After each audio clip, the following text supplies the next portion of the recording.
Hello, good morning, welcome or welcome back to my channel. My name's Kenzie, thanks so much for being here, and today we're doing yet another realistic reading vlog with plenty of cozy vibes. That's kind of the whole thing around here. It's a very realistic peek into what I can read. I am currently reading Daughter of the Merciful Deep. I'm a little farther than what is currently marked. Look at my cute friends on my bookmark. I'm over halfway done with it at this point, and I was only listening to this one, but I'm at a point where I just want to like dedicate my full time to it and finish this one before I start another, because I've been in this phase recently where I just keep picking up books and like I keep reading different books instead of like focusing on one. So I want to focus on her. I'm going over to my grandparents' house today and it's gorgeous outside, so I think I want to just bring a blanket. They have a really beautiful backyard. This book is based on the drowned towns in the American South. It's like a magical reimagining of those true events. So we follow Jane, and Jane hasn't spoken since she was 12, and it's been like 13 years since then, and now she realized that there's a dam being built that will submerge her entire town. So now she's on a mission to try and save her town, and she recognizes there's this magical stranger that like walks out of water and is completely unscathed, like dry clothes, and obviously she's like, what is going on? So she discovers more about the magic that kind of could possibly help save their town. This is the same author that wrote The Monsters We Defy. I don't know if you're familiar with that one. I haven't read it, but I hear it's really good. I'm liking this one. Right now I would say it's setting up to be a 3-star.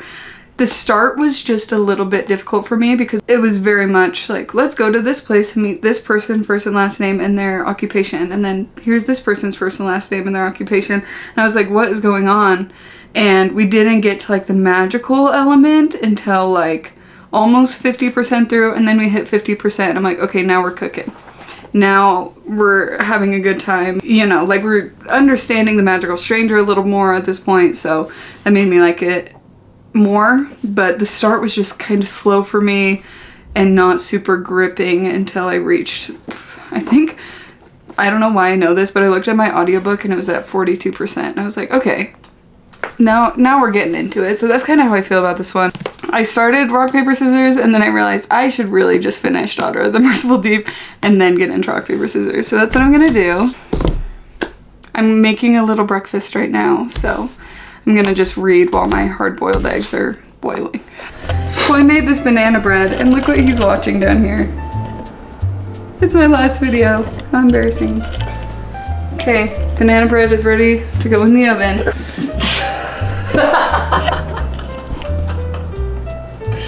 Don't worry guys, I found it.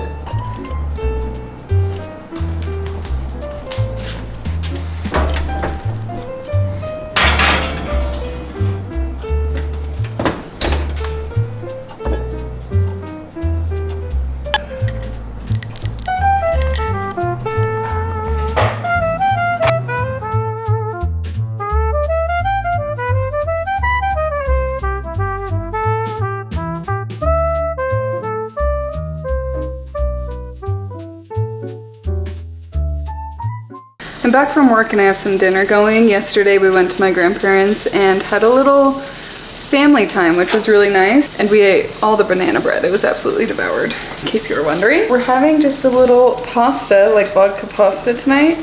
And I wanted to give you a little reading update. I only have like an hour or two left. Okay, 2.5 hours left of Daughter of the Merciful Deep audio. So I'm hoping I'll just be able to physically read that.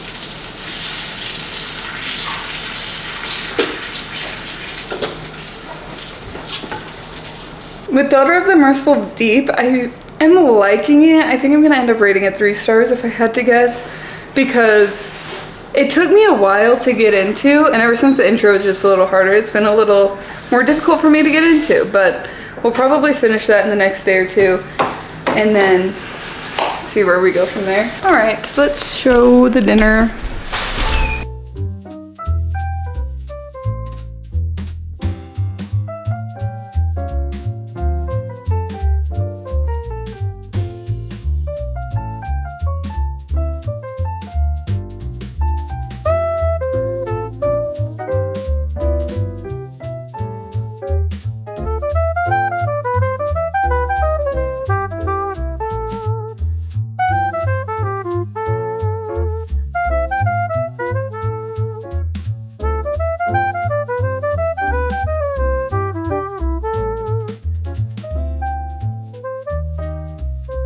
I've read a chapter since we've been out here. I just got to chapter 40, which is page 322, which is less than 100 pages left in this book. And I think my prediction stands. I think it'll end up being a 3-star. It's really nice to get out of the house and touch grass, literally. I also got a little bit of a sunburn. My outfit of the night, you could see my cute purple leggings, and I showed you my shoes earlier, both new, which is really exciting. Kalila got me the leggings. I think my main hang up with this book is that the intro took me so long to get into. Not a lot was happening for a big chunk of the book, and now it's been just hard to get into my groove ever since it started off that way. And I started off reading it physically, and the longest stretch I was able to read this was audiobooking it. That did help the reading experience, because then I could just let go of trying to remember everything and let go of, you know, some of the over explanations on certain things and just kind of vibe and just keep going. I didn't have to focus on turning the pages. It was just kind of happening to my brain. So that's been the best way for me to read this book. And in the audiobook, I have like 2 hours left, I think. So I kind of want to try and finish it tonight if I can. I don't know if that's too ambitious on like a weeknight, but I think it's definitely possible. I kind of just dragged this book out longer than it had to be. Like I just read I've been reading it for like a month. I feel like I started it near the start of this month, and then I kept reading other books and not picking this one up. So I think it's just time for me to move on. I don't think it's a bad book. It's just like kind of harder for me to get into. I just haven't gotten to a point where I'm like desperate to turn the pages kind of thing. Once I got to that point that I mentioned earlier, where it was like kind of a different setting, and I started to see the magical elements, and I started to be introduced to like some magical people and gods and goddesses and stuff, that part was good. Now we're kind of at a point where I don't really know what's going to happen, but I can assume what's going to happen. I didn't give it a fair shot, to be honest, because it took me so long to read it and so many other factors. So I know part of it's my fault, but the past few books I've read, I just haven't had that page turning obsession that I need to like find out what happens next. So I'm kind of missing that feeling. I'm starting to feel like rumblings, whispers of a reading slump. Place your bets on if I'll be able to finish it tonight, because I am not fully sure.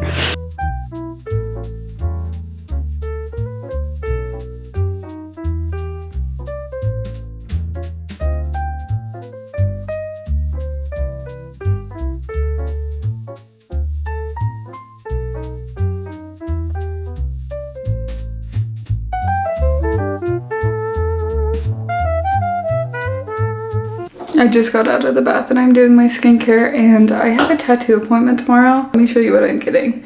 I'm getting this cute K script, and I think I'm gonna get it on my collarbone. I kind of tried to edit it on myself. Obviously this isn't like graphic design, but like a little K on my collarbone. How cute is that gonna be?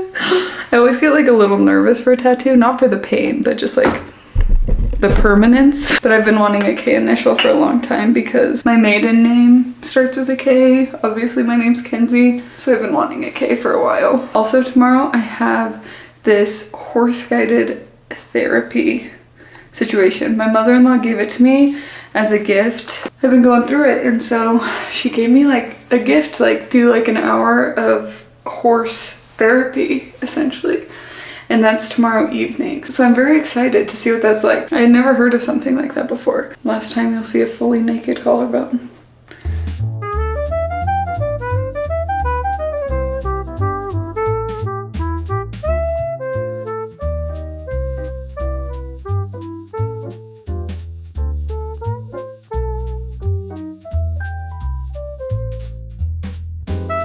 Good morning. Who's ready to cycle? I am. Here's the cycling bike. And this is a new part of my house unlocked. I haven't filmed out here before because it's in my garage. But we have my cycling bike out here, and then this is like a plant potting station. Like we have all our pots right here. You can't see them. I work from home today, so I don't have to cycle at 6 a.m. I'm cycling at 7 a.m. And like I mentioned, today I have a tattoo after work. It'll take like 15 minutes. It's a teeny tattoo, so that'll be really quick. And then I have horse therapy. I just have to get on this cycling bike. I really do. A lot of times I'll usually listen to an audiobook and then have my workout, my cycling workout on the iPad, just on the workout bike, cycling bike, stationary bike, whatever this is. I actually got this bike off of Facebook Marketplace. I've used it almost every day since.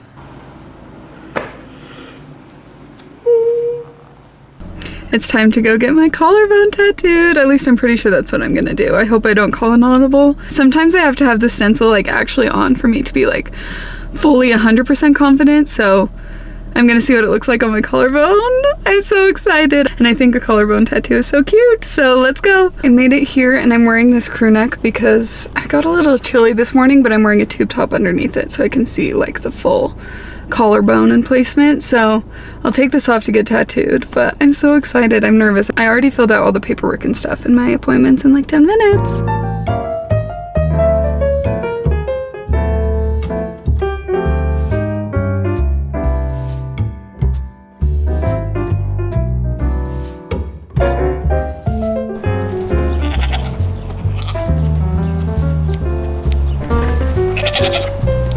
I'm just out here visiting Audi before I head over to the horses, and it's such a peaceful, gorgeous place my parents live in. He was buried out by the goats because he used to come say hi to them every morning when they fed them, so it's a really beautiful spot. They're being crazy.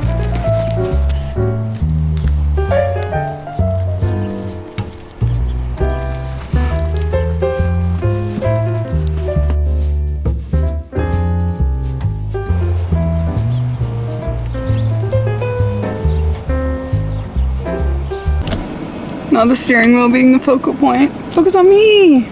I'm just here to tell you that I'm on my way. And I'm also obsessed with my tattoo. Look how cute! Oh, it almost focused.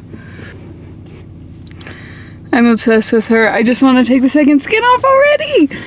But I need to go.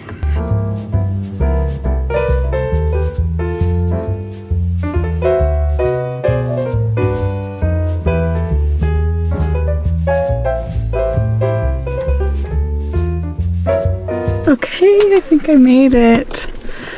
I think it's taking place in this cute little barn.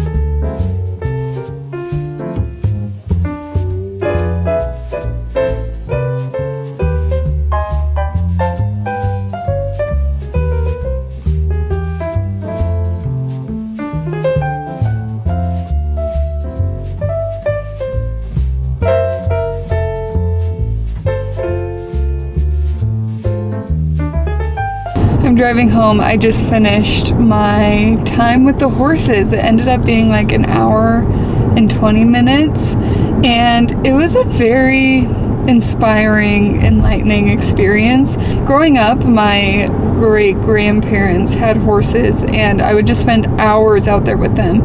And even though my family didn't have them, I studied horses deeply. I've always loved horses. I haven't been able to be around them for a long time. It is one of the most generous, thoughtful gifts I've ever received, because going and spending time with horses, processing emotions around horses, it was just such a beautiful experience, and I'm very grateful that I had that. Horses notoriously are very sensitive to feelings and emotions, so they're honestly the perfect partner to have when you're going through a lot of very strong emotions, and it was a very sweet experience. I ended up really connecting with this horse, and I noticed her right when I got there because she was very playful and silly and like chewing on things.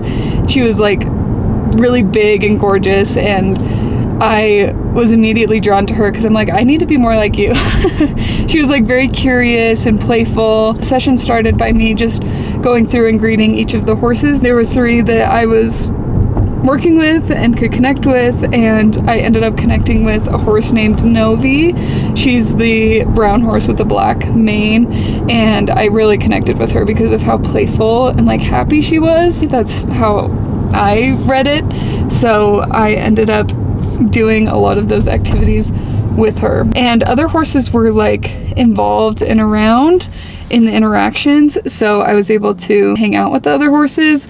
There was one other mare that was 25 years old, and there was one male horse, and he was, I believe, around 10 or 15, and they were all just really sweet, and their personalities were so distinct and different, which I thought was really cool, obviously. And actually, I just finished Daughter of the Merciful Deep, so big night for me. I got a tattoo, I hung out with some horses, and I finished a book, so very productive evening. There's this woman in this book, it gave me so much anxiety. I'm like, she went into labor at the most inopportune time, and that's my biggest fear as a type A individual. I'm not pregnant, I'm already scared of pregnancy, let alone labor. And so the idea of going into labor at the time that this woman did, I was like shocked. So many other things were going on, but I was like shook. And that was a lot. It was a very intense ending. It was actually interesting because at the end it was like communicating about grief and how so many people experience it, and so that obviously was very profound and timely. Anyways, I think I'm gonna end up rating it 3 stars just because it was a little harder for me to get into, and there were some moments that I felt a little bit disconnected, but overall it was a solid book. I would recommend it if you're interested. I think the most compelling part of it to me, obviously, was the fact that it was based on a true story. White people drowning black towns and building dams and wiping people out. That is not fictional. So reading about this town and the city and being faced with that sort of dire emergency, reading that author's note at the end just was a gut punch.